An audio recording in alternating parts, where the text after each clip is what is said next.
Hello hello hello hello hello hello hello what's up, कैसे हैं आप सब? Good morning, good morning, good morning, good morning all of you. Good morning इंटरस्टार्स।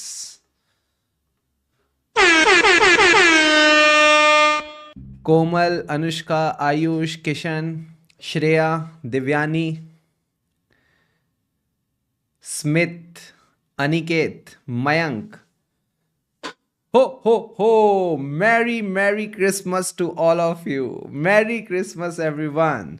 सो दोस्तों, आज के सेशन में हम क्या करने वाले हैं सर? आज हम कवर करने वाले हैं CA inter audit MTP2 Jain 26 के नए नए क्वेश्चंस, यानी जितने भी केस सिनेरियोज हैं, इंडिविजुअल एमसीक्यूज हैं, डिस्क्रिप्टिव क्वेश्चंस हैं, सब मैं यहाँ पे इस सेशन में आपको कवर कराने वाला हूँ। अगर मेरी ऑडियो वीडियो एकदम बढ़िया तरीके से आ रही है, फटाफट सेशन पे अपना अटेंडेंस लगा दे। सर कैसे? वीडियो को लाइक करके, ठीक है? फटाफट वीडियो को लाइक कर दे, एकदम प्यार भरा like they they. And sir, अगर आप चैनल पे नए नए आए हो तो फटाफट सब्सक्राइब का बटन दबा दो। Everyone all set? Yes sir. So दोस्तों, सबसे पहले स्टार्ट करते हैं केस सिनेरियो 1 के साथ। मैं आपको क्वेश्चन पूछता जाऊंगा, आप चैट बॉक्स में आंसर देते जाना, ठीक है सर? देखो क्या कहता है। Auditor compares the salary expense of current year with the previous 2 year, और कहता है 43% इंक्रीज आ गया। तो बताओ ये कौन सा एग्जाम्पल है? यहां पे आपको 4 तरह के टेस्ट दे रखे हैं। पहले वाले एनालिटिकल प्रोसीजर है, फिर टेस्ट ऑफ डिटेल है। तो क्या ये एनालिटिकल प्रोसीजर है? Answer is yes. जब हम इस तरह के कंपैरिजन करते हैं उसको एनालिटिकल प्रोसीजर कहते हैं। अब कौन सा एनालिटिकल प्रोसीजर होता है जो कहता है कि आपने करंट ईयर को प्रायर पीरियड से कंपेयर करना है? सर, ये था trend analysis. So the right answer in case number 1 will be trend analysis. 1 का आंसर आएगा बी, ठीक है? सो मुझे लगता है मोस्टली बच्चों ने एकदम सही आंसर दिया, 1 का बी आएगा। ग्रेट। अब आ जाओ क्वेश्चन 2 पे। Despite only a small increase in the employees, salary expense has increase significantly. कहता है जो एम्प्लॉइज का नंबर है वो तो कम बढ़ा, बट खर्चा ज्यादा बढ़ा। What should be the next step after identifying this unusual trend? मुझे एक बात बताओ, जब भी हमको कोई अनयूजुअल ट्रेंड मिलता है तो क्या हम उसको इग्नोर कर देंगे या हमें उसे इन्वेस्टिगेट करना पड़ेगा? सर, आपको उसको इन्वेस्टिगेट करना पड़ेगा, एडिशनल प्रोसीजर करने पड़ेंगे। तो ये कहता है इसको जस्टिफाइड मान लो? नहीं। इग्नोर कर दो? नहीं। फर्दर ऑडिट प्रोसीजर्स करो to investigate the thing? Answer is yes. And last में कहते हैं रिड्यूस द वर्क, फालतू बातें नहीं करनी। आंसर है सी। हमको बाबा इसको इन्वेस्टिगेट करना पड़ेगा। तो मैंने पिछले एमटीपी में भी आपको दिखाया था एनालिटिकल प्रोसीजर इज इंपॉर्टेंट। यहां पे भी एनालिटिकल प्रोसीजर पे क्वेश्चन है, तो भैया एग्जाम के लिए एनालिटिकल प्रोसीजर इंपॉर्टेंट हो जाता है फॉर द नेक्स्ट 2-3 एग्जाम्स, ठीक है सर? अब आ जाओ क्वेश्चन 3 पे। विच of the following situation most strongly indicates risk of fictitious employees based on trend analysis? कहता है फिक्टिशियस इंप्लॉइज किससे पता चलते हैं? चारों ऑप्शन पढ़ो, इसी में से आंसर मिल जाएगा। कहता है सैलरी एक्सपेंस ज्यादा बढ़ा देन एम्प्लॉय काउंट। यहां पे फिक्टिशियस की फील आ रही है कि एम्प्लॉइज तो है नहीं बट खर्चा हो रहा है। सर, ये वाला ऑप्शन सही लग रहा है। Overtime hours increase slightly. Overtime hour increase slightly से थोड़ी फिक्टिशियस होता है, ये नहीं। प्रोडक्शन इंक्रीज, ये तो अच्छी बात है। न्यू एचआर मैनेजर ज्वाइंट, इसमें भी कोई दिक्कत नहीं है। सर, ये पहला वाला सही लग रहा है कि कहीं ना कहीं एम्प्लॉय काउंट तो थोड़ा सा बढ़ा बट सैलरी एक्सपेंस ज्यादा बढ़ गया, मतलब यहां पे ये लोग फिक्टिशियस खर्चे डाल रहे हैं। अब आ जाओ क्वेश्चन 4 पे।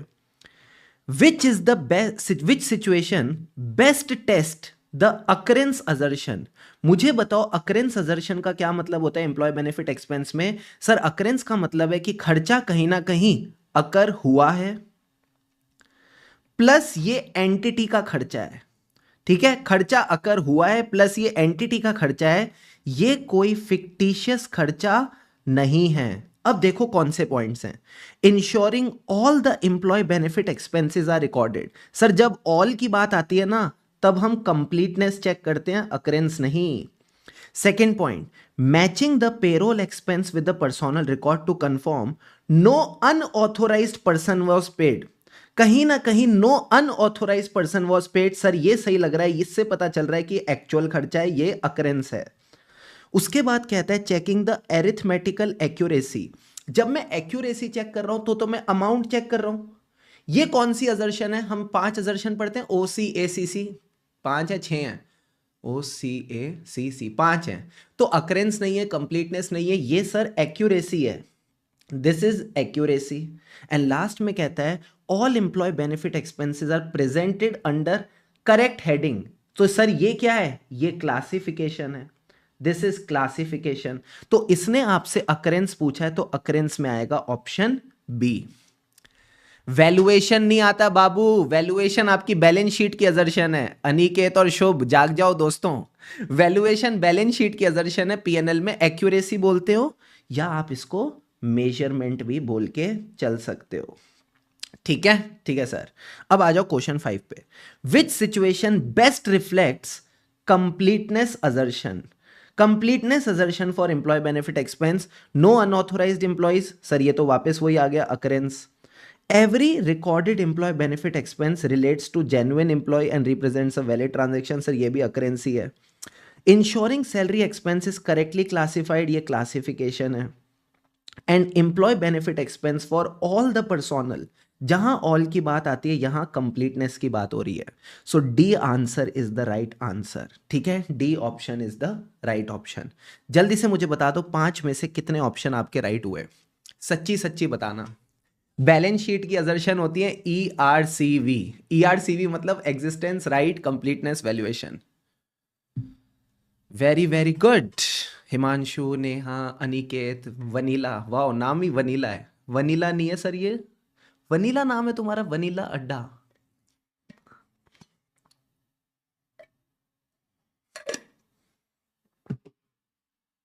मैं देख सकता हूं मोस्टली स्टूडेंट्स 4-5 लिख रहे हैं। Very good. 5 आउट ऑफ 5 ऐसे आने चाहिए इतने आसान एमसीक्यूज में, बट 4 भी स्कोर कर रहे हो तो वेरी गुड, बहुत बढ़िया। अब आ जाओ जल्दी से केस सिनेरियो 2 पे। केस सिनेरियो 2 क्या कहता है, जल्दी से क्वेश्चंस करेंगे। ठीक है, केस सिनेरियोज वाले क्वेश्चन बहुत फटाफट होते हैं। ठीक है, केस पढ़ने की जरूरत भी नहीं पड़ी हमको। Question 6, which audit procedure confirms whether Madan leasing companies legally permitted, main point है legally permitted to transact the lease of textile machine. कहता है ये लीगल परमिशन के लिए कौन सी चीज करनी चाहिए? पहला पॉइंट कहता है check the object clause of the leasing company to verify the permitted activities. Answer is yes. हमने लॉ में पढ़ रखा है कि जो मेमोरेंडम ऑफ एसोसिएशन का ऑब्जेक्ट क्लॉज होता है उससे पता चलता है कि हम ऑथोराइज्ड हैं कि नहीं। तो सर ये ऑप्शन सही लग रहा है। फिर कहता है लीज प्रपोजल, देखो इससे परमिशन की तो बात ही नहीं पता चलती। एग्रीमेंट में कोई परमिशन की बात नहीं है, इंश्योरेंस पॉलिसी में कोई परमिशन की बात नहीं है। A option will be the right answer. अब आ जाओ क्वेश्चन 7 पे। Which missing document in the lease file creates audit issue about whether lease accepted lessee accepted the delivery in the good? या आप मुझे बता दो, बिना केस स्टडी पढ़े बताओ किससे पता चल रहा है कि उसने लीज गुड्स एक्सेप्ट नहीं करी? Invoice was retained safely in the file, board resolution authorising, acceptance letter obtained from the lessee, lease proposal submitted by the lessee. कौन सा ऑप्शन ये दिखाता है कि there can be a issue about the acceptance of goods? ABCD, नाम में ही acceptance आ रहा है।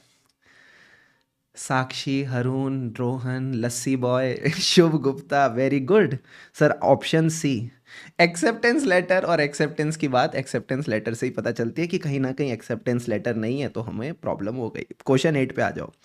विच procedure would the auditor perform to evaluate lease liability, lessee's liability, lessee's liability to meet lessee's ability? Sir क्या बोल रहे हो, sorry. Which procedure would the auditor perform to evaluate the lessee's ability to meet lease commitment? मुझे बताओ कैसे पता चलेगा लेसी अपना पैसा पे कर पाएगा कि नहीं?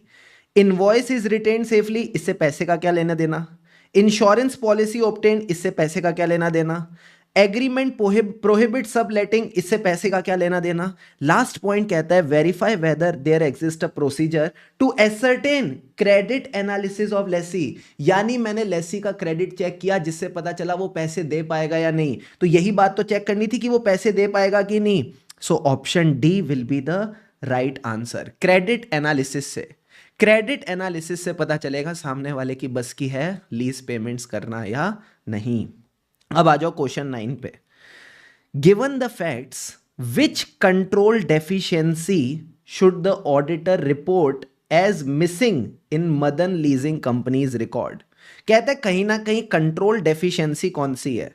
कहता है invoice was for the machine is not retained. क्या यहां पे ऐसा लिखा है इनवॉइस इज नॉट रिटेन्ड? ये लिखा है original invoice is filed in the lease folder, तो ओरिजिनल इनवॉइस तो है, ये तो प्रॉब्लम है ही नहीं, तो सर ये ऑप्शन ठीक नहीं है। Board resolution authorising the lease is absent, क्या बोर्ड रेजोल्यूशन नहीं है? Board resolution authorising the lease is included, ये भी है। अरे यार ये इंग्लिश पढ़ा रहे हैं ऑडिट पढ़ा रहे हैं तो कॉम्प्रिहेंशन वाले क्वेश्चन लग रहे हैं। Copies of insurance policy for lease asset are not obtained, कहते हैं इंश्योरेंस पॉलिसी की कॉपी इज नॉट ऑब्टेन्ड। हाँ सर नॉट मिल गया, वेरी वेरी गुड। तुम भी मेरी तरह अंग्रेजी पढ़ते हो, जहां दो वर्ड सेम मिल जाते हो समझ जाते हो कि यही ऑप्शन है, C is the right answer. Last point देख लेते हैं, lease agreement does not describe the equipment and location, क्या लीज एग्रीमेंट डिस्क्राइब कर रहा है इक्विपमेंट और लोकेशन?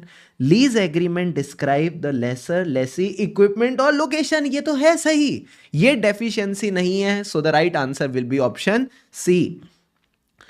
4 में से बताओ जल्दी से कितने नंबर आए? ये तो भैया बहुत ही आसान केस स्टडी थी, मुझे समझ में नहीं आया मुझे कराने की जरूरत क्यों पड़ी, तुमको बोलना चाहिए था शुभम सर इस केस स्टडी को छोड़ो आगे बढ़ो।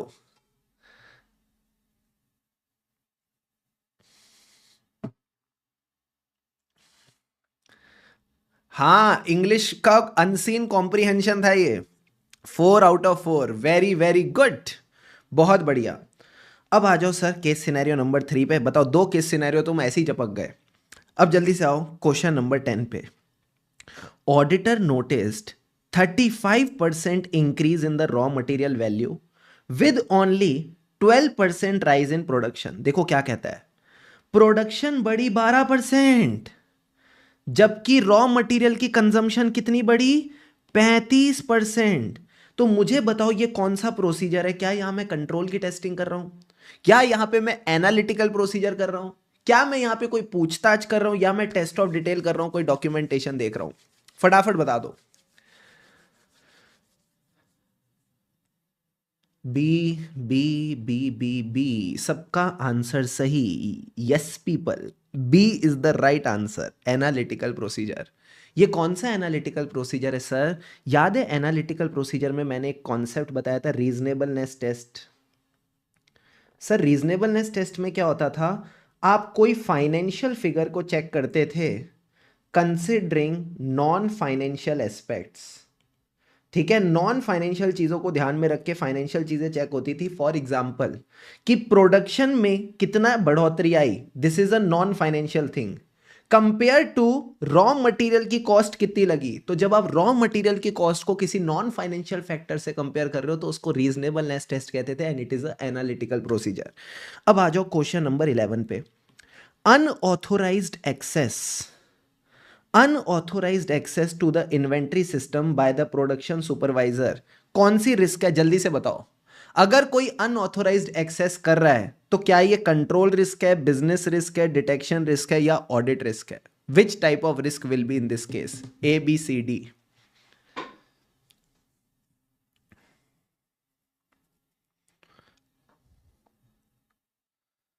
Very good, Rohan, Shah Smith,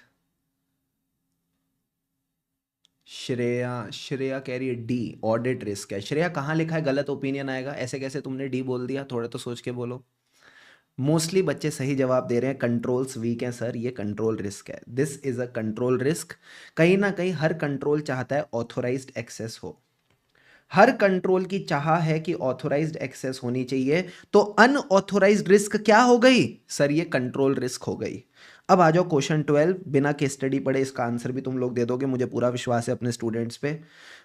कहता है preparing a visual diagram showing the movement of material requisition and barcode based issuance represents which method of control। मुझे बताओ डायग्राम वाला कौन सा होता है? नरेटिव रिकॉर्ड, सर ये तो डिस्क्रिप्शन होता है। इंटरनल कंट्रोल क्वेश्चन यार, इसमें तो सवाल पूछते हैं एम्प्लॉयज से। चेकलिस्ट, ये तो इंस्ट्रक्शंस और क्वेश्चंस होते हैं जो ऑडिट स्टाफ भरता है। फिर आता है फ्लो चार्ट, क्या ये डायग्राम होता है? हाँ सर यही डायग्राम होता है, सबने एकदम सही जवाब दिया, and the right answer is D, flow chart is the right answer. Clear है? बहुत बढ़िया। सो ये आपके सारे केस स्टडी बेस्ड एमसीक्यू हो गए, मुझे लगता है इसमें तो 3 में से 3 आ ही गए होंगे, कुछ भी झंझट नहीं थी। अब सर एमसीक्यूज जो है ना ये बढ़िया वाले हैं, तुमको मजा आएगा। देखो क्या कहता है, Which approach is Ria following? A newly qualified CA Ria, hi Ria, is handling a assignment where there is no ethical rule. कहते rule है ही नहीं. So she decides to evaluate the situation based on her knowledge, her skills, her expertise to decide the best course of action because there is no rule guiding her. तो मुझे बताओ ये कौन सी approach है? Sir सी और D तो आपने पढ़ा ही नहीं, तो ये तो कुछ होते ही नहीं. अब ये रूल बेस्ड अप्रोच है या प्रिंसिपल बेस्ड अप्रोच है? जल्दी से बताओ कौन सी अप्रोच फॉलो कर रही है लड़की? एक लड़के ने गलत आंसर दिया था, फटाफट डिलीट कर दिया खुद ही. Very good. सबने एकदम सही जवाब दिया. सर ये रूल बेस्ड अप्रोच नहीं है, ये है प्रिंसिपल बेस्ड अप्रोच. इसमें क्या होता है? इसमें sir spirit of ethics, this was the keyword, spirit of ethics is followed. हम यहाँ पे हर सिचुएशन को इवेलुएट करते हैं और अपना दिमाग लगाते हैं कि क्या सही होगा. तो स्पिरिट ऑफ एथिक्स फॉलो करने के लिए प्रिंसिपल बेस्ड अप्रोच फॉलो होती है. अब आ जाओ क्वेश्चन 14 पे. क्वेश्चन 14 देखो क्या कहता है.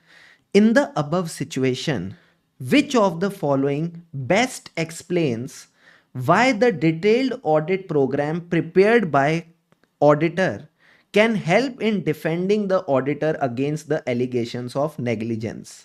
कहता है कहीं ना कहीं ऑडिटर के ऊपर नेग्लिजेंस की एलिगेशंस लगा रखी हैं.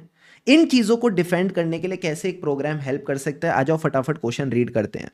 कहता है एक ऑडिट फर्म है जिसने अपना ऑडिट किया of this company. During the review of audit files by regulatory authority it was alleged, इसके ऊपर एलिगेशन लगाई गई कि auditor fail to exercise due diligence, due professional care while verifying high value transaction. Also जो client है इसको इस वजह से बहुत सारे फाइनेंशियल लॉसेज हुए और मैनेजमेंट ने कहा ऑडिटर इज नेग्लिजेंट. ऑडिटर ने हाई वैल्यू ट्रांजैक्शन नहीं देखी, ऑडिटर नेग्लिजेंट है. अब जब केस फाइल हुआ ऑडिटर के खिलाफ तो ऑडिटर ने प्रोड्यूस किया डिटेल्ड प्रोग्राम जो उसने प्रिपेयर किया था before starting the audit work. Program में डॉक्यूमेंटेड था कि उसने सारे स्टेप्स प्लान किए थे, क्या नेचर ऑफ चेकिंग थी, क्या एक्सटेंट ऑफ चेकिंग थी, सब प्लान था. और असिस्टेंट की रिस्पॉन्सिबिलिटी क्या होगी, कौन से एरियाज है जहां प्रोफेशनल जजमेंट है, सब इसने बेचारे ने डॉक्यूमेंट किया है, प्रोग्राम को अच्छे से बनाया है. It was also signed and approved by engagement partner and auditor argued कि ये बहुत ही अच्छा ऑडिट प्रोग्राम है जिससे पता चलता है कि उसने अपना काम अच्छे से किया है थ्रू आउट द ऑडिट. तो मुझे बताओ ये कौन सी चीज है? सर इसको हमने पढ़ा था एडवांटेज ऑफ ऑडिट प्रोग्राम में, कि कल को आके कोई भी एरा गैरा नथु कहरा आके हम पे सवाल उठाए कि तुमने अपना ऑडिट ठीक से नहीं किया, तो हम उसको ऑडिट प्रोग्राम दिखा देंगे और बोलेंगे कि हमने अपना ऑडिट प्रोग्राम ठीक से बनाया था. तो यहां पे आपको देखना है ए बी सी डी में कौन सा ऑप्शन सही है.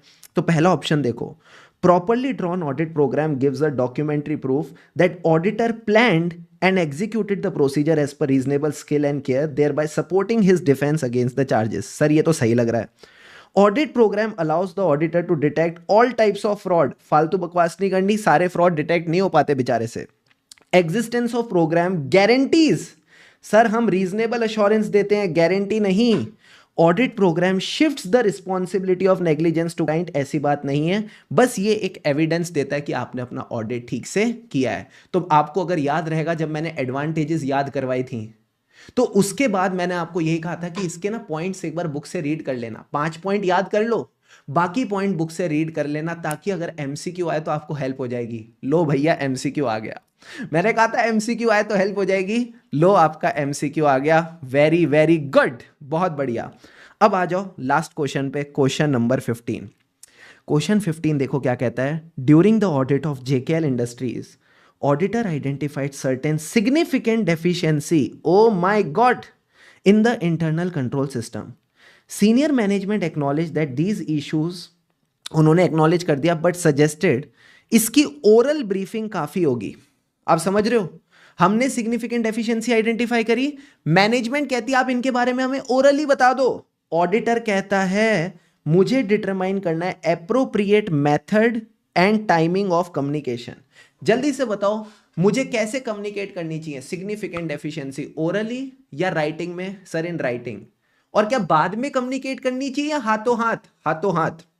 तो ये कहता है oral communication is enough, answer is no. In writing to TCWG on timely basis, sir ये सही है। डिले द कम्युनिकेशन, गलत है। Only if deficiencies are expected to materially mistake, गलत। Right answer will be option B. In writing communicate करो, हाथों हाथ communicate करो। यहां आपके 15 आउट ऑफ 15 MCQs डन डना done done. All the new MCQs covered in only I think 20 minutes. 23 minutes में सारे MCQs हो गए। क्लियर है एवरीवन? जल्दी से बता दो अगर सारी बातें क्लियर है, फटाफट चैट बॉक्स में डन डना डन डन क्विकली।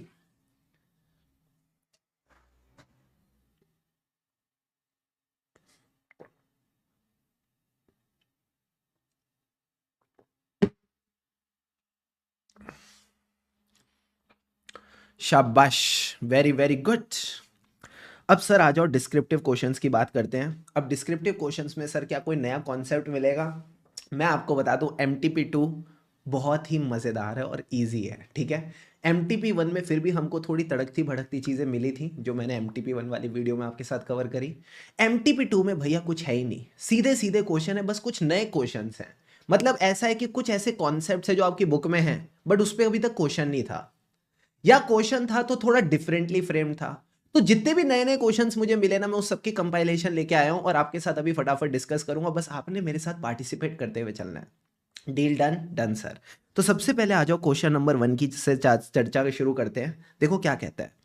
हमेशा क्वेश्चन की लास्ट लाइन पढ़ा करो, क्या पता पूरा क्वेश्चन पढ़ने की जरूरत ही ना पड़े, ये डायरेक्ट क्वेश्चन हो। तो देखो क्या कहता है।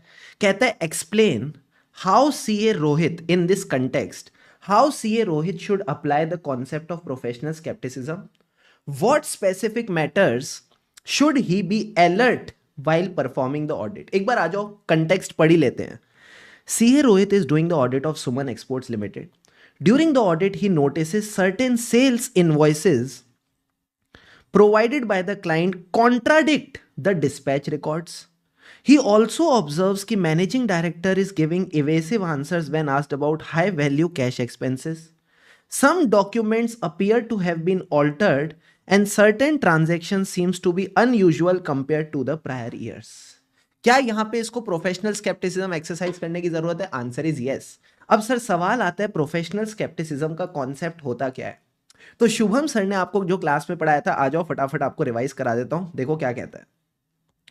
शुभम सर, आपने हमको प्रोफेशनल स्केप्टिसिज्म सिखाया था, वो याद है आंटी वाला? हाँ सर। आंटी के अंदर कैसा एटीट्यूड था? आंटी अलर्ट थी। आंटी ने क्वेश्चन पूछा ये लाल दाग किसका है? तो सर वो लाल दाग किसका था? वो कहता है सॉस का था। फिर उन्होंने सूंघ के देखा, तो फिर वो क्या कर रही थी? Critical assessment of evidence. तो 3 चीजों को लेके हमेशा अलर्ट रहना है। Attitude of staying alert to possible misstatements, having a questioning mind, और क्वेश्चनिंग माइंड के बाद आपको क्या करना है? Critical assessment of evidence. ये 3 कीवर्ड ध्यान रखने, alert, questioning mind, critical assessment of evidence. फिर मैंने आपको बोला था कि मान लो मैं एंटिटी का बैंक बैलेंस चेक कर रहा हूं। जब बैंक स्टेटमेंट में देखा तो 1 लाख आ रहा है, बट जब कंफर्मेशन ली तो 3 जीरो मिसिंग थे। यानी ये क्या है? Contradicting audit evidence. तो हमें अलर्ट रहना है किसको लेके? Audit evidence which contradicts other evidence.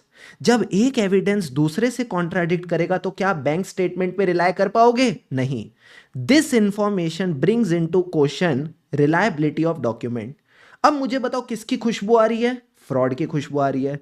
So conditions indicating fraud. And जब फ्रॉड की खुशबू आएगी, काम बढ़ जाएगा या काम कम हो जाएगा? सर काम बढ़ जाएगा। Circumstances creating a need for additional audit procedure. तो यही बात आपने अपने आंसर में लिखनी है। देखो क्या कहता है। Professional scepticism is a attitude. Sir कौन सा एटीट्यूड? 3 चीजें, questioning mind, alert to the conditions indicating possible misstatements and critical assessment of evidence। क्या तीनों कीवर्ड्स आंसर में मिल गए? Yes sir. अब सर जो भी आपको गड़बड़े मिली हैं, इन सब को लेके आपने अलर्ट रहना है। सो पहला पॉइंट क्या था? Audit evidence which contradicts the other evidence. Question में बताओ क्या कॉन्ट्राडिक्टिंग एविडेंस की बात की थी? हाँ। Invoices provided by client are contradicting the dispatch records. तो यही एग्जांपल आप अपने पॉइंट के साथ लिख दो। ठीक है सर। जब 2 एविडेंस कॉन्ट्राडिक्ट करते तो हमें उसकी रिलायबिलिटी पे शक होता है।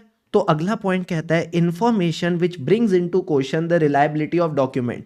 कौन से डॉक्यूमेंट की रिलायबिलिटी पे शक हो रहा है सर? ये कहता है कि कहीं ना कहीं some documents appear to have been altered. जिन डॉक्यूमेंट्स को ऑल्टर किया उन पे आप शक कर सकते हो, तो यही एग्जांपल यहां लिख दो। सम डॉक्यूमेंट्स आर ऑल्टर्ड, और मैनेजमेंट से भी कुछ गलत एक्सप्लेनेशन मिल रही हैं। इवेसिव का मतलब देखना एक बार जल्दी से, मेरी तो इंग्लिश इतनी अच्छी नहीं है, एक बार तुम देखना इवेसिव का मतलब क्या है। सिरी एक बार डिफाइन करना इवेसिव क्या है। कह रहे नेट पे भी नहीं मिल रहा। कैन एनीवन फटाफट tell me what do mean by evasive? Evasive मेरे को जितना समझ आ रहा है इनके लिखने के तरीके से, मैनेजमेंट कुछ खास एक्सप्लेनेशन नहीं दे पा रही थी। Incomplete, something like that.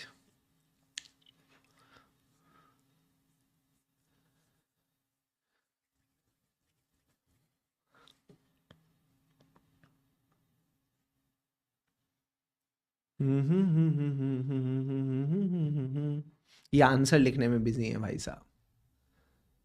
Evasive का मतलब है they're trying to avoid it. ठीक है, मैं सही बोल रहा था, they're trying to avoid it, right. अब इसके बाद सर अगला पॉइंट क्या था? किसकी खुशबू आई? फ्रॉड दी खुशबू आई। तो अगला पॉइंट आप ध्यान में रखेंगे। ये क्या हो रहा है भाई? अरे ये क्या हो रहा है भैया, ये क्या हो रहा है? हाँ sir, conditions which indicate possibility of fraud. अब मुझे बताओ कौन सी कंडीशंस यहाँ पे फ्रॉड इंडिकेट करती हैं? सर यहाँ पे इन्होंने बोला ना, ट्रांजैक्शंस वर अनयूजुअल, कहीं ना कहीं अनयूजुअल ट्रांजैक्शन थी compare to previous year, these are indicating fraud. तो आप यहाँ पे एग्जांपल दे सकते हो unusual transactions in documents. And last में सर क्या कहता है? Need for additional procedure. तो रोहित को there is a need to perform additional procedure. जल्दी से बताओ क्या ये क्वेश्चन करके मजा आ गया? अच्छा क्वेश्चन था, पूरा कॉन्सेप्ट भी रिवाइज हो गया, एक अच्छा क्वेश्चन भी कर लिया। And let me tell you, professional scepticism becomes important for your exam. कहीं ना कहीं इस एग्जाम के लिए प्रोफेशनल स्केप्टिसिज्म इंपॉर्टेंट हो जाता है। ठीक है सर, अब आ जाओ क्वेश्चन नंबर 2 पे सारे बच्चे। लास्ट लाइन पढ़ेंगे।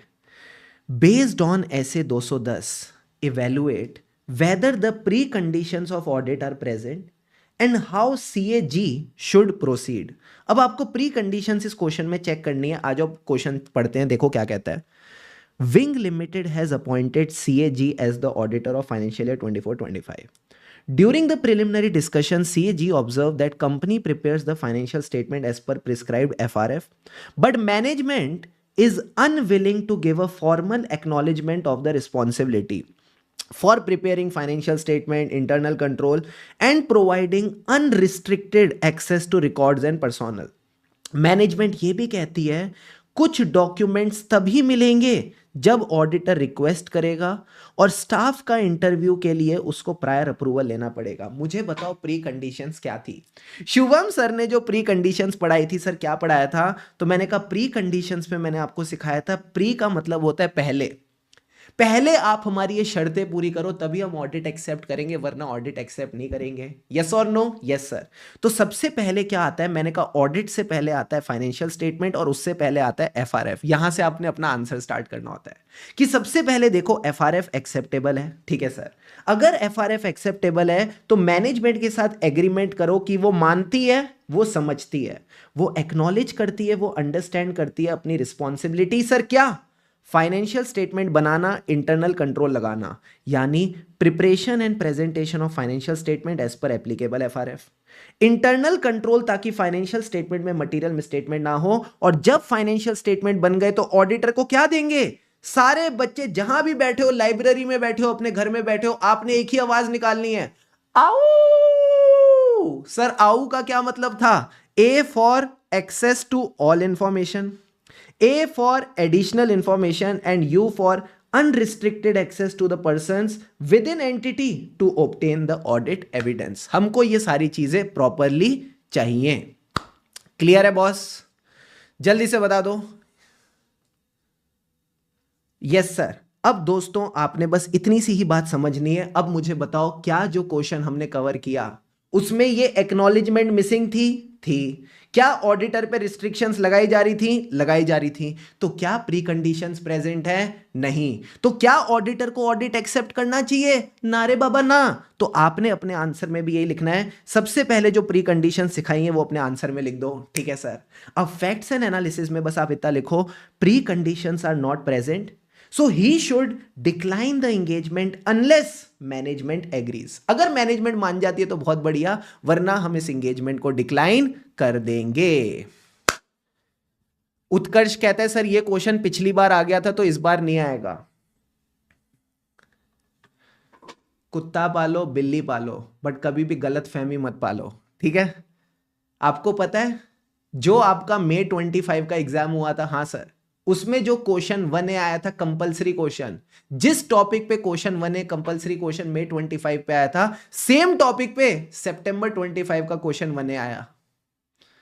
तो उत्कर्ष जैसे बच्चे जो क्वेश्चन छोड़ जाएंगे, आईसीआई वापस बुला लेगा 3 महीने बाद। ठीक है। तो ये गलतियां नहीं करनी भाई। एक बात बताओ, क्वेश्चन कराने वाला मैं, प्रिपेयर करके लाया हूं मैं, अब ये अलग ही महान लोग बैठे हैं। क्या है यार चलो जल्दी से पानी के 2-2 घूंट लगाओ and get ready for question number 3 quickly everyone.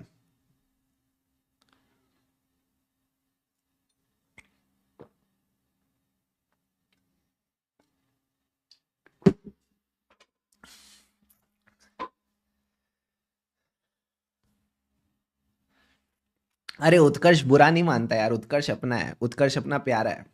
Flying kiss उत्कर्ष के लिए। चलो आ जाओ, रिलैक्स।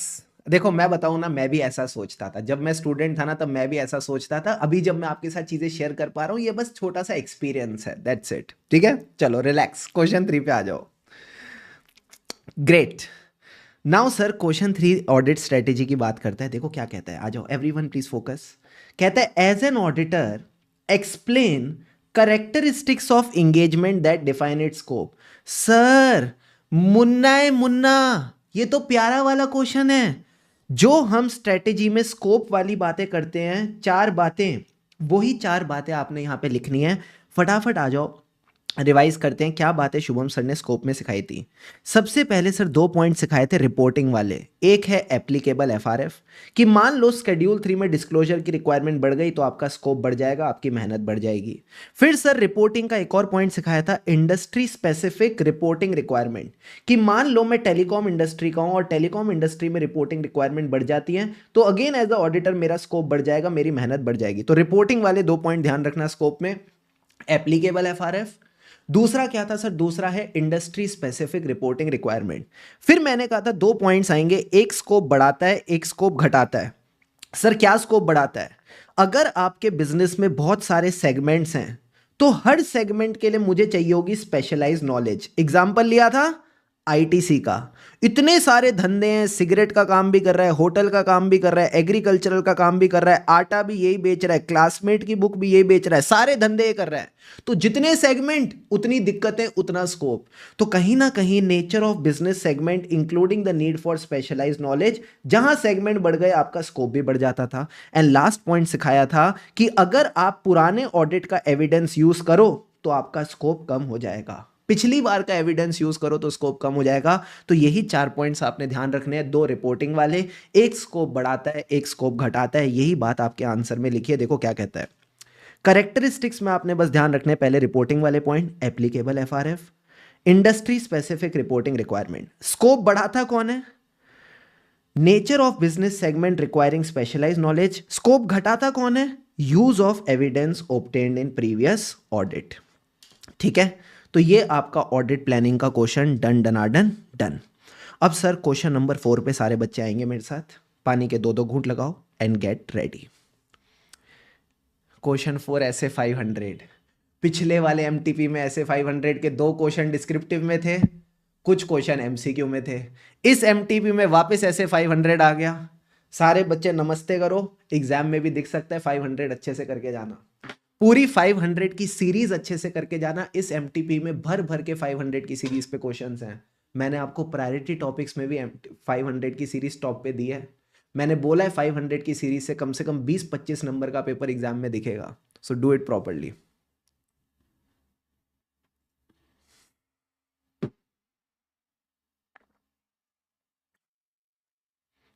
बहुत बढ़िया।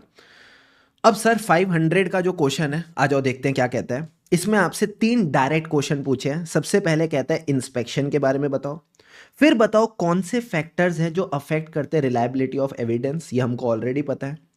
एंड कहता है एग्जाम्पल दो how inspection can be used as test of control. फिर कहता है हमको डिटरमाइन करना है कौन सी असर्शन है जिसको हम चेक करते हैं जब टेंजिबल एसिड की इंस्पेक्शन होती है, और कौन सी ऐसी 2 असर्शंस हैं which are not necessarily addressed. मैं बताऊं ऐसी सेम चीज पे ऑलरेडी आपके क्वेश्चन बैंक पे क्वेश्चन है, बट ऐसे बाइफरकेट करके नहीं दिया। कॉन्सेप्ट पूरा कवर्ड है क्वेश्चन बैंक पे, कॉन्सेप्ट पूरा कवर्ड है नोट्स पे, बट ऐसे बाइफरकेट करके क्वेश्चन नहीं पूछे। तो मैं इसको एज अ अपॉर्चुनिटी यूज कर रहा हूं again to help you revise this whole concept of inspection. 5 minute लगेंगे, अच्छे से सारे बच्चे बोर्ड पे फोकस करना, मजा आएगा। Are you people ready? Yes sir, please board पे फोकस करो। देखो जब बात आती है इंस्पेक्शन की, इंस्पेक्शन 2 चीजों की होती है, एक होते हैं डॉक्यूमेंट्स, एक होते हैं एसेट्स। यानी हम डॉक्यूमेंट्स की इंस्पेक्शन करते हैं। मान लो मैं टेस्ट ऑफ कंट्रोल कर रहा हूं या टेस्ट ऑफ डिटेल, तो टेस्ट ऑफ कंट्रोल में अगर आप चेक कर रहे हो परचेज ऑर्डर ऑथोराइज्ड है कि नहीं, तो ऑथोराइज परचेज ऑर्डर चेक करना यानी डॉक्यूमेंट चेक करना। टेस्ट ऑफ डिटेल्स में जो आप एग्रीमेंट चेक करते हो, इनवॉइस चेक करते हो, वो क्या है? डॉक्यूमेंट्स की इंस्पेक्शन। तो 100 बात की एक बात, जब भी आप किसी डॉक्यूमेंट को चेक करते हो उसको कहते हैं इंस्पेक्शन। सर सिर्फ डॉक्यूमेंट को चेक करना इंस्पेक्शन नहीं होता, एसिड की भी जब आप फिजिकल इंस्पेक्शन करते हो तो उसको भी इंस्पेक्शन बोला जाता है, लाइक पीपी की इंस्पेक्शन और इन्वेंट्री की इंस्पेक्शन। अब इसी कॉन्सेप्ट से मैं पूरा का पूरा टॉपिक बनाऊंगा, सारे बच्चे बोर्ड पे फोकस करना। सबसे पहले इंस्पेक्शन का मतलब है एग्जामिन द रिकॉर्ड्स और डॉक्यूमेंट्स। अब सर ये जो रिकॉर्ड्स और डॉक्यूमेंट्स है ये इंटरनल भी हो सकते हैं, एक्सटर्नल भी हो सकते हैं, पेपर फॉर्म में भी हो सकते हैं, इलेक्ट्रॉनिक फॉर्म में भी हो सकते हैं, ठीक है सर। और डॉक्यूमेंट्स के अलावा जो आप फिजिकल एग्जामिनेशन करते हो एसिड की, वो भी इंस्पेक्शन होता है। अब सर डॉक्यूमेंट्स के अंदर से ही मैंने एक छोटा सा पॉइंट निकाला, जब मैं इंस्पेक्शन करता हूं रिकॉर्ड्स और डॉक्यूमेंट्स की, इनसे जो एविडेंस मिलता है उसकी जो रिलायबिलिटी है वो वेरी कर सकती है। अब रिलायबिलिटी किन फैक्टर्स पे डिपेंड करती है? शुभम सर ने सिखाया था, नेचर, सोर्स और सरकमस्टेंसेस।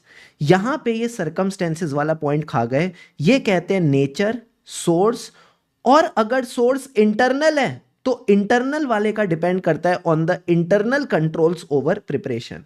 याद है मैंने बताए थे 3 पॉइंट्स नेचर ऑफ एविडेंस की, डॉक्यूमेंट्री है या डॉक्यूमेंट्री नहीं है, सोर्स यानी ये एक्सटर्नल है इंटरनल है, सरकमस्टेंसेस ये हमें डायरेक्टली मिल रहा है या थ्रू मैनेजमेंट मिल रहा है। हाँ सर, तो आपने यहां पे नेचर, सोर्स और सरकमस्टेंसेस की जगह बस इतना बोलना है, अगर सोर्स इंटरनल है तो हम देखते हैं इंटरनल कंट्रोल्स ओवर प्रिपरेशन। अब आपको फिर मैंने एग्जांपल्स कवर कराए थे कि अगर मैं रिकॉर्ड्स और डॉक्यूमेंट्स की बात करूं, टेस्ट ऑफ कंट्रोल्स के लिए आप इंस्पेक्ट कर सकते हो रिकॉर्ड्स फॉर ऑथोराइजेशन। यही एग्जांपल आईसीआई ने आपसे पूछा है कि टेस्ट ऑफ कंट्रोल्स का एग्जांपल दे दो, तो हम इंस्पेक्ट कर सकते हैं records of authorisation. Example purchase order की कॉपी ले ली कि ऑथोराइज्ड है या नहीं। सर टेस्ट ऑफ डिटेल्स के लिए क्या इंस्पेक्ट कर सकते हैं? कुछ भी इंस्पेक्ट कर सकते हो, कॉन्ट्रैक्ट, एग्रीमेंट, इनवॉइस। तो एग्जांपल ले लो कॉन्ट्रैक्ट, अगर कॉन्ट्रैक्ट देखूंगा तो पता चल जाएगा रेवेन्यू रिकॉग्निशन ठीक से हो रहा है या नहीं। क्या टेस्ट ऑफ कंट्रोल और टेस्ट ऑफ डिटेल्स के एग्जांपल समझ में आ गए? इजी थे? Yes sir. अब दूसरे एग्जांपल किसके हैं? फिजिकल इंस्पेक्शन के। किसके हो सकते हैं? या तो टेंजिबल एसिड या इन्वेंट्री।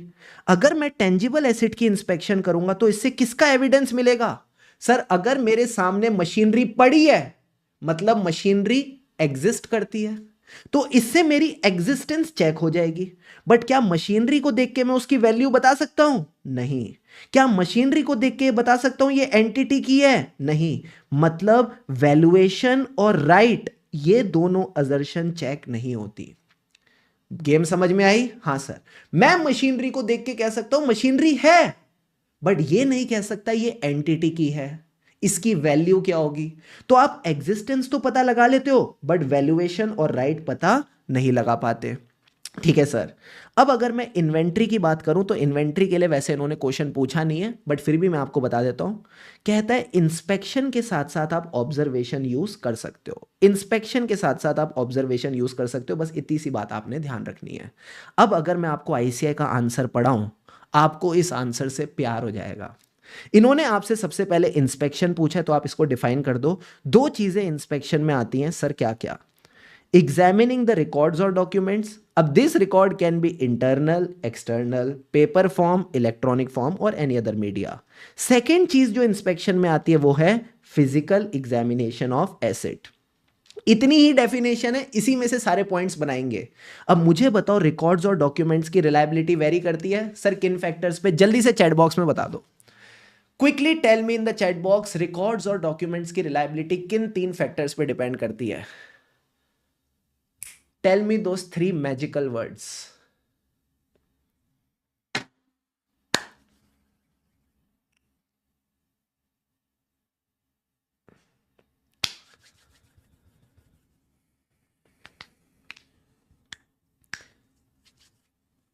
सोर्स, स्टार्ट सोर्स से मत करो। Nature, source, circumstances. Nature, source और सरकमस्टेंसेस। तो यही बात आपने भी यहां पे लिखनी है। देखो क्या कहता है, inspection of records and documents have varying degrees of reliability which depends on nature, source and circumstances. अब सरकमस्टेंस की जगह आप यहां पे लिखो, अगर सोर्स इंटरनल है तो it depends on internal controls. ठीक है, तो पहला पार्ट ऑफ द क्वेश्चन तो हमारा हो गया। हमने इसका आंसर भी दे दिया, हमने रिलायबिलिटी का आंसर भी दे दिया। अब मुझे बताओ इंस्पेक्शन और टेस्ट ऑफ कंट्रोल का एग्जाम्पल क्या था? सर एग्जाम्पल था ऑथोराइजेशन। तो इसी के बारे में आप यहां पे बात करोगे। Example of inspection used as test of control is records of authorisation. ठीक है सर। अब इन्होंने यहां पे ना कुछ एक्स्ट्रा पॉइंट लिखा है। सर ये एक्स्ट्रा पॉइंट क्या है? टेस्ट ऑफ डिटेल्स का एग्जामिनेशन। कि टेस्ट ऑफ डिटेल्स में अगर आप एक एग्जीक्यूटेड कॉन्ट्रैक्ट देखते हो तो इससे आप रेवेन्यू रिकॉग्निशन वाली अकाउंटिंग पॉलिसी चेक कर सकते हो। इसके बाद मैंने कौन से एग्जाम्पल बताए थे? सर आपने टेंजिबल एसेट बताया था और इन्वेंट्री बताया था। अब क्वेश्चन में देखो पूछा क्या है। क्वेश्चन में कहता है कि अगर मैं टेंजिबल एसेट की इंस्पेक्शन करता हूं तो कौन सी अजर्शन चेक होती है? तो मैंने कहा था इससे एग्जिस्टेंस चेक होती है। ओ, कौन सी अजर्शन चेक नहीं होती? सर हमको वैल्यू पता नहीं चलती और हमको राइट पता नहीं चलती। तो यही बात लिखनी है कि जब मैं इंस्पेक्शन करूंगा तो एग्जिस्टेंस तो पता चल जाएगी, बट राइट्स एंड ऑब्लिगेशन और वैल्यूएशन नेसेसरीली पता नहीं चलेगी। अगेन ये लाइन इन्होंने एक्स्ट्रा लिख दी क्योंकि ये लोग थोड़े से बुद्धू हैं, थोड़ा थोड़ा दिमाग स्वाद अनुसार नहीं लगाते। ठीक है, जो पूछा है वो तो लिख दिया, उसके बाद एक्स्ट्रा भी। इन्वेंट्री के बारे में पूछा था क्या क्वेश्चन में? नहीं सर। ठीक है, इन्वेंट्री के बारे में पूछा ही नहीं, फिर भी लिखेंगे, क्यों? मजा आता है। तो कोई बात नहीं, इन्वेंट्री को इंस्पेक्ट करना चाहिए ऑब्जर्वेशन के साथ। चाहो तो एक लाइन और लिख देना। मुझे एक बात बताओ, जो आपके प्यारे प्यारे क्लास नोट्स में मैंने चीजें लिखवाई थी, क्या उससे ये एमटीपी का तड़कता भड़कता क्वेश्चन क्लियर हो गया? जल्दी से चैट बॉक्स पे डन डन डन डन।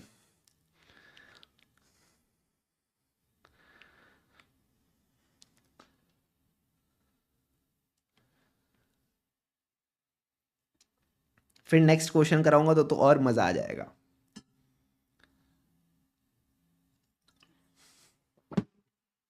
बहुत बढ़िया। अब सर आ जाओ क्वेश्चन नंबर 4 पे। पूरा क्वेश्चन थोड़ा सा तेल लेने गया, लास्ट लाइन पढ़ेंगे अपन। ठीक है? ठीक है सर।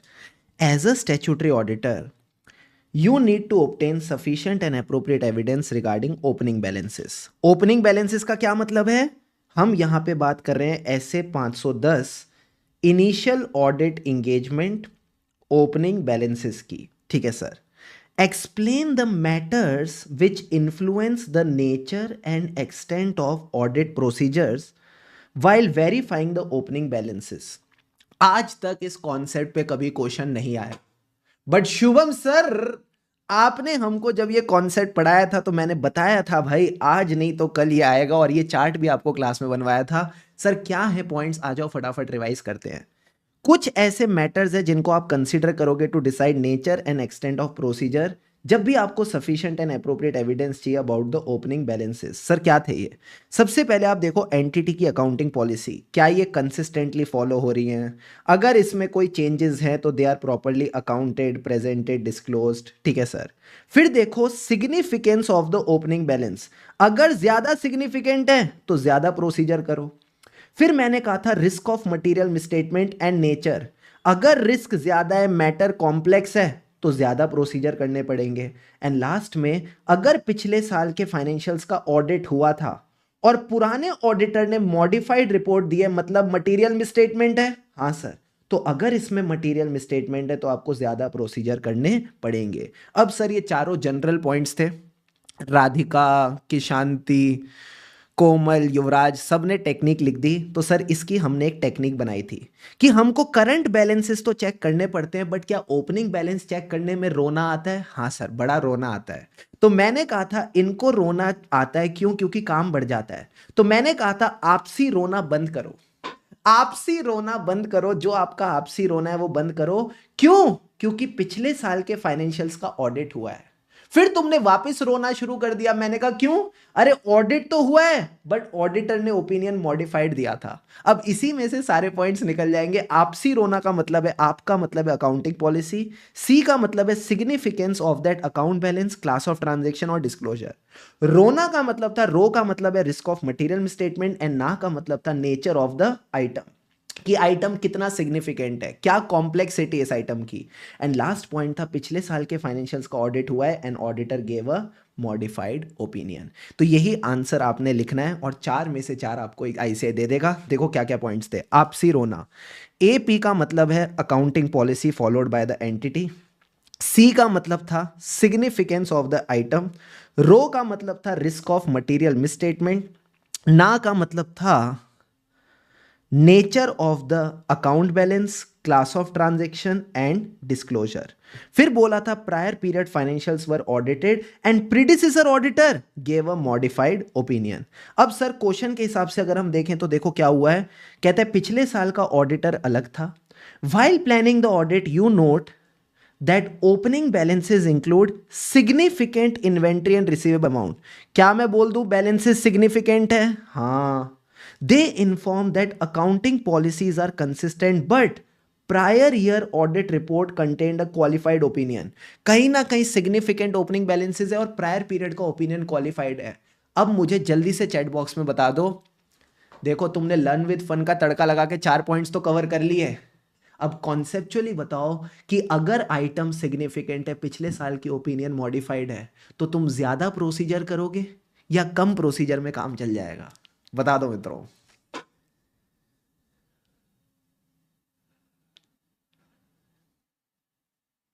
Tell me.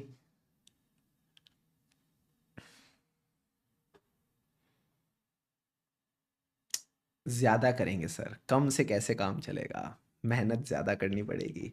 तो यहाँ पे सिंपल सी बात है, आईसीआई ने भी यही किया, फैक्ट्स ऑफ द केस लिखे और एनालिसिस में लिखा auditor should design more extensive, nature timing and extent होता है ना, एक्सटेंट को बढ़ा दो, more extensive and focused audit procedure as per S A 510।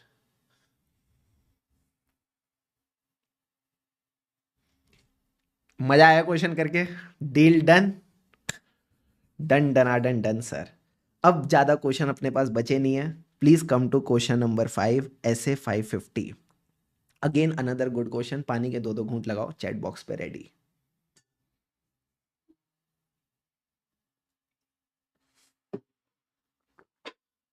बहुत बढ़िया।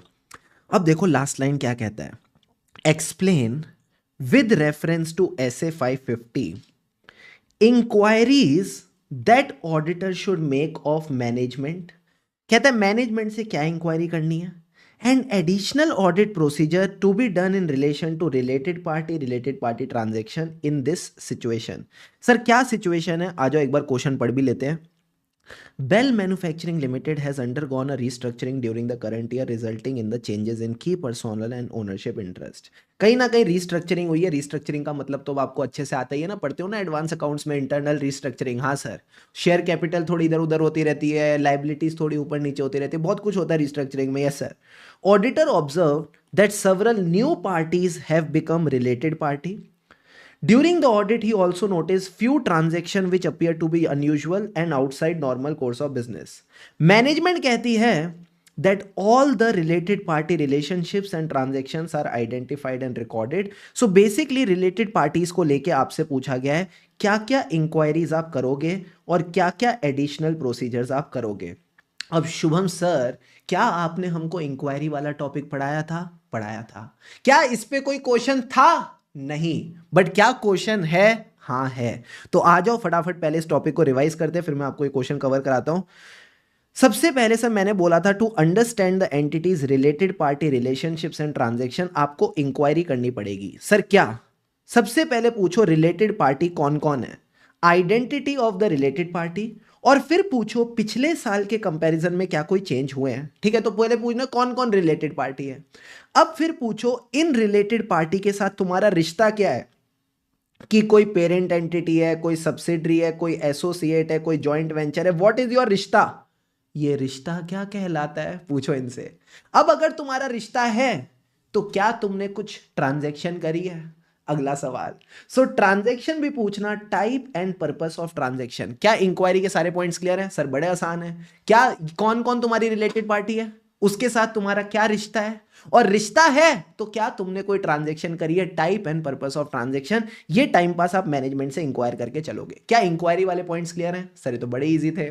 अब इसके बाद कहता है कि एज अ ऑडिटर मैं क्या प्रोसीजर करूं.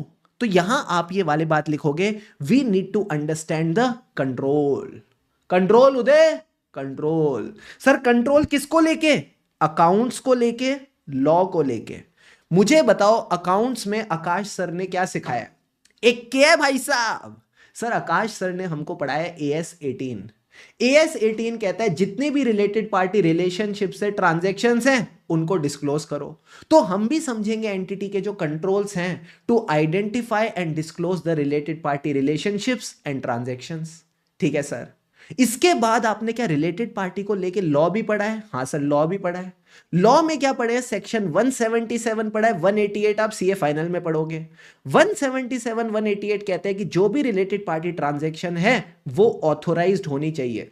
कहीं ना कहीं उसके लिए बोर्ड रेजोल्यूशन होना चाहिए, ऑडिट कमेटी की ऑथराइजेशन होनी चाहिए. सो दोस्तों यही बात आपको यहां पे मिलेगी. देखो क्या कहता है. Controls related to accounts. Accounts यानी identify, account and disclose related party relationships and transaction as per applicable FRF, जो हमारे लिए AS18 है. लॉ कहता है authorisation and approval of significant transactions and arrangements with related party. और एक और ट्रांजैक्शन होती है जिसमें रिलेटेड पार्टी की फील होती है. सर ये कौन सी ट्रांजैक्शंस हैं? Outside normal course of business. Outside normal course of business. तो आपने बेसिकली यही बात अपने आंसर में लिखनी है, कुछ भी और नया नहीं है. क्या पूरा का पूरा स्ट्रक्चर और आंसर क्लियर हो गया? अरे yes sir, no? Yes sir. तो दोस्तों अगर आप अपने आंसर पे आओ तो यही बातें मिलेंगी. आ जाओ मेरे साथ, रिवाइज करा देता हूं. एज पर SA 550, ठीक है, as per SA 550 we will make the inquiry कौन कौन रिलेटेड पार्टी है and changes from the prior period. ठीक है सर. फिर इसके साथ तुम्हारा रिश्ता क्या कहलाता है? अगर रिश्ता है तो क्या तुमने कोई ट्रांजैक्शन करी करी तो type and purpose of the transaction. Very very good. इसके बाद सर कहता है अंडरस्टैंड द कंट्रोल्स. कंट्रोल्स कौन से वाले? शुभम सर अकाउंटिंग वाले और लॉ वाले. अकाउंट का मतलब है identify, account and disclose related party relationships and transaction, जिसको आप प्यार से बोलते थे RPRTs, as per applicable FRF. And law का मतलब है authorisation and approval of transaction with related party, और रिलेटेड पार्टी जैसी transaction outside normal course of business. दिल पे हाथ रख के बता दो, क्या बिना कॉन्सेप्ट समझे, क्या बिना कॉन्सेप्ट समझे और ऐसा प्यारा स्ट्रक्चर क्रिएट करे इतना मजेदार आंसर कवर हो सकता है? The answer is no. And that is the power of learn with fun. सारे बच्चों के लिए ढेर सारी तालियां.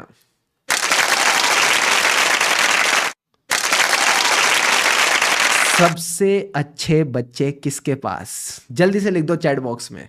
सबसे अच्छे बच्चे किसके पास? शुभम सर के पास. Thank you God. अब मित्रों ज्यादा क्वेश्चन नहीं रह गए हैं, 2 क्वेश्चन गिन के रह गए हैं and then this session will be done डनाडन डन। पानी के 2 घूंट लगा लो एंड चैट बॉक्स पे रेडी। अभी तक अगर वीडियो को लाइक नहीं किया तो फटाफट लाइक कर लो, ठीक है। चैनल पे नए हो तो फटाफट सब्सक्राइब कर लो।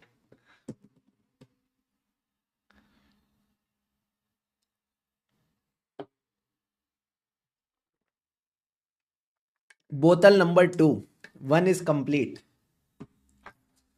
आहा हा, वेरी गुड। अब सर आ जाओ फटाफट, क्वेश्चन नंबर 6 पे अपन चलेंगे। बैंक ऑडिट का क्वेश्चन है, बहुत ही इजी क्वेश्चन है, मजा आएगा। ऑलरेडी ऐसे कॉन्सेप्ट को हम क्लास में कवर कर चुके हैं। इस कॉन्सेप्ट पे क्वेश्चन भी है, बट कहीं ना कहीं इस सेम कॉन्सेप्ट को इन्होंने एक दूसरे तरीके से पूछा है। तो ये जो दूसरा तरीका है ये मैं आपके साथ डिस्कस करना चाहता हूं और इसी बहाने कॉन्सेप्ट वापस रिवाइज हो जाएगा। ठीक है सर, देखो क्या कहता है। Explain the purpose of engagement team discussion. ठीक है, कौन से कॉन्सेप्ट में बात हो रही है? MNB bank limited is undergoing a branch audit. इनका ब्रांच ऑडिट हो रहा है। तो ब्रांच ऑडिट में प्लानिंग स्टेज के दौरान एंगेजमेंट पार्टनर ने क्या करा? मीटिंग रखी with the audit team and expert. Team discuss several matters like कि क्या क्या एरर्स हो सकते हैं, कौन से मिस स्टेटमेंट्स हैं जो पहले मिले थे, एंड कैसे फ्रॉड हो सकता है। Partner also emphasise the importance of professional scepticism and identifying the conditions of potential material misstatement. तो मुझे बताओ इस एंगेजमेंट टीम डिस्कशन का पर्पस क्या है? तो सर ये जो पर्पस वाली चीज है ना, ये इन्होंने न्यू पूछी है। इस पे आज तक कभी कोई क्वेश्चन नहीं था। ठीक है सर, तो सबसे पहले अगर मैं पर्पस की बात करूं तो ये क्या डिस्कस करना चाह रहे हैं? सर ये एक बेटर अंडरस्टैंडिंग लेना चाह रहे हैं बैंक के बारे में। ठीक है सर, फिर अगर आपने ध्यान से देखा हो, ये सोच रहे हैं कि क्या क्या पोटेंशियल मिसस्टेटमेंट्स हो सकती हैं। जब ये देख रहे हैं कि क्या लाइक्लीहुड ऑफ एरर्स हैं, क्या पिछले साल की मिसस्टेटमेंट है, कैसे आगे फ्रॉड हो सकता है, कैसे आगे पोटेंशियल मिसस्टेटमेंट हो सकती है। So basically they are trying to assess the potential for material misstatement in financial statement. अब ये जो भी डिस्कशन है इसको डॉक्यूमेंट करना चाहिए for future reference. And last में बस इतनी सी बात ध्यान रखना है, तो इसको हम प्लानिंग स्टेज पे करते हैं। तो पहले वाले पार्ट में कुछ खास मसाला नहीं है, बस इतना समझना है, बेटर अंडरस्टैंडिंग लेनी है। अब सर अंडरस्टैंडिंग वाले प्रोसीजर को क्या कहते हैं? Risk assessment procedure. So they are trying to identify and assess risk of material misstatement. यही तो बात हो गई ना, पोटेंशियल फॉर मटेरियल मिसस्टेटमेंट का क्या मतलब है? Risk of material misstatement. तो ये कुछ नहीं कर रहे सर, ये ऐसे 315 कर रहे हैं, एंटिटी की अंडरस्टैंडिंग लेके identify and assess risk of material misstatement. That's it, that's it. अब आ जाओ 3 मैटर्स जिनको हम इंक्लूड करेंगे इन दिस डिस्कशन। तो हमने तो भैया इससे ज्यादा मैटर पढ़ रखे हैं। हमने कहा था जब भी लोग डिस्कस करते हैं तो क्या वो अच्छी बातें डिस्कस करते हैं या चिंता करते हैं? सर वो चिंता करते हैं, वो कहीं ना कहीं चिंता करते हैं। तो मैंने कहा चिंता का मतलब था सबसे पहले डिस्कस करेंगे एरर्स। सर किसकी किसकी चिंता? या तो पास्ट की चिंता या फ्यूचर की चिंता। तो errors which are likely to occur, यानी फ्यूचर में क्या एरर्स हो सकते हैं। Errors identified in the prior year, यानी पास्ट में क्या एरर हुए। एंड एरर के बाद आता है इसका भाई fraud, method by which fraud can be done by the bank personnel. अब सर जब एरर और फ्रॉड की चिंता कर रहे हैं तो क्या हम चिंता करते रहेंगे या इस पे कुछ एक्शन लेंगे? सर एक्शन लेंगे। तो मैंने कहा एक्शन का मतलब होता है ऑडिटर्स रिस्पॉन्स टू, याद हो तो ईपीएस रिस्क। ईपीएस रिस्क का मतलब था engagement risk, pervasive risk, specific risk. जो भी डिफरेंट टाइप्स ऑफ रिस्क होती है एंगेजमेंट में, उन सब पे हमको रिस्पॉन्स करना है। अब रिस्पॉन्स क्या था? अलर्ट रहना। यानी sir we should stay alert to the information और condition which indicate material misstatement. और अलर्ट को प्यार से बोलते हैं प्रोफेशनल स्केप्टिसिज्म। तो एकदम आपने फ्लो में यही 4-5 पॉइंट्स कवर करने। और मैं बताऊं ना, ये क्वेश्चन इतना अच्छा है कि ये पॉइंट्स ऑलरेडी यहां पे थे। Likelihood of errors, possible ways of fraud that can be perpetrated. 2 point तो मिल ही गए, एरर और फ्रॉड, प्रोफेशनल स्केप्टिसिज्म। लो तीसरा पॉइंट भी मिल गया। तो इन्होंने पॉइंट्स ऑलरेडी लिख रखे थे। जिस बच्चे को आता है ना वो तो देख के बोलेगा अरे 3 मैटर्स तो यहां ऑलरेडी लिखे हैं। ठीक है, तो ये ऑलरेडी अपन ने कवर कर रखा है। This is the question done. अब सर इसका नेक्स्ट पॉइंट कहता है what are the 2 advantages of doing the discussion. तो सर एडवांटेज में मैंने आपको बस सिखाया था कि कहीं ना कहीं मुझे पता चल पाएगा फ्रॉड रिस्क क्या है। I will get to know what is the fraud risk. अब इस फ्रॉड रिस्क से डील करने के लिए मैं 2 लोगों को लेके आऊंगा, एक तो सीनियर पर्सोनल को, and then I can take help of expert. मैं इन दो की मदद ले सकता हूं। तो फ्रॉड रिस्क पता चल जाएगी and I can take help of senior person and expert. यही एडवांटेज आपने लिखनी है। देखो क्या कहता है, susceptibility of the financial statement to the risk of material statement due to fraud. Basically fraud risk पे आप रिस्पॉन्ड कर पाओगे। अब फ्रॉड रिस्क पे कैसे रिस्पॉन्ड करेंगे, दो लोगों को लाके delegate the work to experience team members and also you can involve specialist. हम कहीं ना कहीं स्पेशलिस्ट को भी इन्वॉल्व कर सकते हैं। तो very easy PG question, done done done done. अब सब बच्चे एक चैन की सांस लो and breathe out. Last question of the day, let's move to question number 7, items of financial statement. वैसे आइटम्स ऑफ फाइनेंशियल स्टेटमेंट की जो लिस्ट है मैंने आपको ऑलरेडी दे दी है, उसमें मैंने ये टॉपिक ऑलरेडी इंक्लूड कर दिया, ये टॉपिक ऑलरेडी रिवीजन में कवर्ड है, but just for the sake of another revision we are doing this topic. Last line पढ़ लो, मजा आ जाएगा। लास्ट लाइन कहती है, as an auditor explain the audit procedure to establish existence. कौन सी असर्शन चेक करनी है, existence of the trade payables and other current liabilities at the end of the period, and state why verification of liabilities as important as verification of asset। ये एक नया part है कि why verification of liabilities is as important as verification of asset। I hope मैंने ये point cover कर रखा है। हाँ चलो कवर कर रखा है। तो आप ऐसा मान लो, एक नंबर तो इसका हो गया और 4 पॉइंट्स आपने इसके कवर करने एग्जिस्टेंस के। मुझे जल्दी से बताओ ट्रेड पेबल एग्जिस्ट करता है या नहीं, कौन से प्रोसीजर करेंगे। सबसे पहले जो बेसिक प्रोसीजर आपके दिमाग में आता है, मुझे चेक करना है एक्चुअल में क्रेडिटर है कि नहीं। सर कॉल लगा लो, आप क्रेडिटर को कॉल लगा लो, आप उससे डायरेक्ट कंफर्मेशन ले लो। हम उससे एक्सटर्नल कंफर्मेशन ले सकते हैं कि भाई तू है कि नहीं। We can take external confirmation from creditor. Very good. और बताओ कैसे पता चलेगा क्रेडिटर एग्जिस्ट करता है। सर हमने उससे कुछ परचेजेस करी होंगी, तो हम कहीं ना कहीं परचेज इनवॉइसेस देख सकते हैं कि जो परचेज इनवॉइस है वो परचेज इनवॉइस वैलिड होना चाहिए। अगर परचेज इनवॉइस वैलिड है मतलब क्रेडिटर एग्जिस्ट करता है। बट अगर परचेज इनवॉइस डुप्लीकेट हुआ तो, अगर परचेज इनवॉइस डुप्लीकेट हुआ, नकली हुआ, तो क्रेडिटर एग्जिस्ट नहीं करेगा। तो मैं बताऊं 2 पॉइंट्स तो आप इजीली यहां पे लिख सकते हो। सबसे पहले आप देखो इनके कंट्रोल्स कि जो भी परचेज इनवॉइस है, एक्सपेंस इनवॉइस है, it is not recorded more than once, यानी आपने यहां पे इनवॉइस की बात करनी है। दूसरा पॉइंट मैंने क्या बताया था सर, दूसरा पॉइंट आपने बताया था कंफर्मेशन। आप यहां पे कंफर्मेशन ले सकते हो। तो कंफर्मेशन का पॉइंट कहता है कॉन्टैक्ट द वेंडर डायरेक्टली और independently and ask them to confirm the amount. ठीक है, this should be done for all significant balances. And जहां भी आपको लगता है बैलेंस सिग्निफिकेंट नहीं है और आपने मटेरियल परचेजेस कर रखी हैं, यहां पे भी आपने ये कवर करना है। ठीक है, आपकी बुक में एग्जिस्टेंस में कंफर्मेशन को लेके बहुत बड़ा प्रोसीजर दे रखा है। पूरा बड़ा प्रोसीजर लिखने की जरूरत नहीं है इस क्वेश्चन में। आप बस थोड़ा सा लिखो कि डायरेक्ट कंफर्मेशन प्रोसीजर कर सकते हैं जो भी सिग्निफिकेंट बैलेंसेस है उनके साथ, और जहां सिग्निफिकेंट नहीं है बट मटेरियल परचेज है वहां कर सकते हैं। ठीक है सर। अब एक पॉइंट सर इसमें और है जो स्पेशल पॉइंट है। ये स्पेशल पॉइंट क्या कहता है, मुझे एक बात बताओ, अगर कोई ऐसा क्रेडिटर है जिसकी पेमेंट मैंने 10 साल से नहीं करी, एक ऐसा क्रेडिटर है जिसकी पेमेंट मैंने 10 साल से नहीं करी, क्या फील आ रही है कि इसकी पेमेंट आज की डेट में करनी होगी या नहीं करनी होगी? Tell me in the chat box, quickly tell me, will I have to make the payment or not? 10 साल से पेमेंट ही नहीं करी, क्या लगता है ये क्रेडिटर एग्जिस्ट करता है या नहीं? What do you people think? The answer is no. तो शुभ ने एकदम सही बताया कि क्रेडिटर बुढ़ा हो गया, क्रेडिटर बुढ़ा नहीं हो गया, बैलेंस बुढ़ा हो गया है। तो अगर आपको लगता है ना कोई बैलेंस बहुत पुराना हो गया है, इसका मतलब अब वो शायद एग्जिस्ट नहीं करता, अब शायद आपको उसको पेमेंट करने की जरूरत नहीं है। तो ये बात भी ध्यान रखना, हमको यहां पे एक स्पेशल पॉइंट ध्यान रखना, अकाउंट्स पेबल की एजिंग रिपोर्ट। एजिंग रिपोर्ट का क्या मतलब है, जो क्रेडिटर्स बहुत पुराने हो चुके हैं वहां शायद आपको लेने की जरूरत भी नहीं है।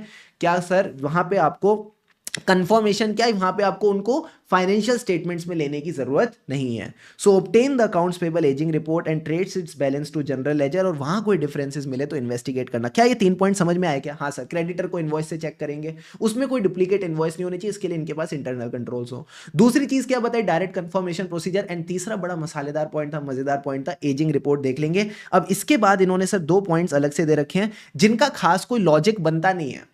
जिनको आप डायरेक्टली कनेक्ट नहीं कर पाओगे बट सर रीड कर लोगे तो याद रह जाएंगे। एक रिलेटेड पार्टी है। अब रिलेटेड पार्टी के बारे में कैसे पता चलेगा कि रिलेटेड पार्टी एग्जिस्ट करती है? अभी शुभम सर ने सिखाया था पिछले क्वेश्चन में कि जब भी कोई रिलेटेड पार्टी ट्रांजैक्शन होती है वो ऑथोराइज्ड होनी चाहिए, तो उसके लिए बोर्ड रेजोल्यूशन पास हुआ होगा। तो जो भी रिलेटेड पार्टी पेबल्स हैं उसके लिए आप ऑथोराइजेशन चेक कर लो, उससे आपको एग्जिस्टेंस पता चल जाएगी। एंड इसके अलावा कहता है आप परचेजेस और क्रेडिटर्स की ट्रेंड लाइन देख लो। सर ये ट्रेंड लाइन का क्या मतलब है? मान लो मेरे पास एक पास्ट ईयर से बनी हुई ट्रेंड लाइन आ रही है। ट्रेंड लाइन कहती है कि ये एंटिटी की परचेजेस हैं, ठीक है सर, और मान लो ये एंटिटी के क्रेडिटर्स हैं। तो क्या मैं बोल दूं ये सब इनलाइन चल रहा है? आंसर इज यस, ये सब इनलाइन चल रहा है। तो अगर इनलाइन चल रहा है तो इसका मतलब एग्जिस्टेंस को लेके ज्यादा परेशानी नहीं है। बट सर अगर ये इनलाइन नहीं होता, अगर यहां पे डेविएशंस होते तो फिर दिक्कत होती, फिर एग्जिस्टेंस को लेके शक हो सकता था। तो आपने क्या करना है, इनकी ट्रेंड लाइन देखनी है परचेजेस की और क्रेडिटर की, और फिर देखो अगर कोई अनयूजुअल ट्रेंड है, और अगर अनयूजुअल ट्रेंड्स मिलते हैं तो you should make inquiry with the management. आप मैनेजमेंट से इंक्वायरी वगैरह करो। तो मुझे एक बार बता दो बिना देखे, जितना समझा दिया ना अपने आप नॉर्मली दिमाग में बैठ गए होंगे पॉइंट्स। क्रेडिटर की एग्जिस्टेंस चेक करनी है तो क्या देखेंगे? सबसे पहले कंफर्मेशन, कौन से जितने भी सिग्निफिकेंट बैलेंसेज है, अगर बैलेंस सिग्निफिकेंट नहीं है, मटेरियल परचेज है, तो कंफर्मेशन लो। दूसरा मैंने क्या बताया? इनवॉइस, कि इनके इंटरनल कंट्रोल्स देखना कि डुप्लीकेट और फिक्टिशियस इनवॉइसेस ना हो। तीसरा कौन सा था सर? तीसरा था वो 10 साल वाला, कि एजिंग रिपोर्ट भी लेनी चाहिए और उसको जनरल लेजर से रिकंसाइल करना चाहिए। और लास्ट के 2 पॉइंट बड़े इजी थे, रिलेटेड पार्टी और ट्रेंड लाइन। रिलेटेड पार्टी और ट्रेंड लाइन, इसमें से भी कोई एक पॉइंट अगर आपको ध्यान रह जाए तो आप लिख सकते हो। अब सवाल आता है सर हम एसेट्स को तो चेक करते हैं, लाइबिलिटीज को चेक करना जरूरी क्यों है? क्योंकि दोनों मिलके ही बैलेंस शीट बनती है। अगर आपको बैलेंस शीट का true and fair view check करना है तो सिर्फ एसेट चेक करके नहीं पता चलेगा, लाइबिलिटी भी चेक करनी पड़ेगी। यानी आपको ओवरऑल स्टेट ऑफ अफेयर्स देखना पड़ेगा। बोलो मेरे साथ, ओवरऑल स्टेट ऑफ अफेयर्स देखना पड़ेगा। और दोस्तों यही बात आपके आंसर में लिखी है, देखो क्या कहता है। Verification of liabilities is as important as asset because अगर लाइबिलिटीज में कोई भी गड़बड़ हुई, गड़बड़ का क्या मतलब है? लाइबिलिटी नहीं है, अंडर स्टेटमेंट है, ओवर स्टेटमेंट है, तो इससे क्या होगा? ट्रू एंड फेयर व्यू नहीं आ पाएगा of the state of affairs. Affair सुनते ही तो तुम्हारे कान वैसे ही खड़े हो जाते हैं, ठीक है? तो स्टेट ऑफ अफेयर्स को लेके ट्रू एंड फेयर व्यू चाहिए, तो एसेट भी वेरीफाई करना पड़ेगा और लाइबिलिटी भी। क्लियर है? क्लियर है sir. So with this the whole MTP2 new questions done डनाडन डन। सब प्यारे बच्चों के लिए ढेर सारी तालियां।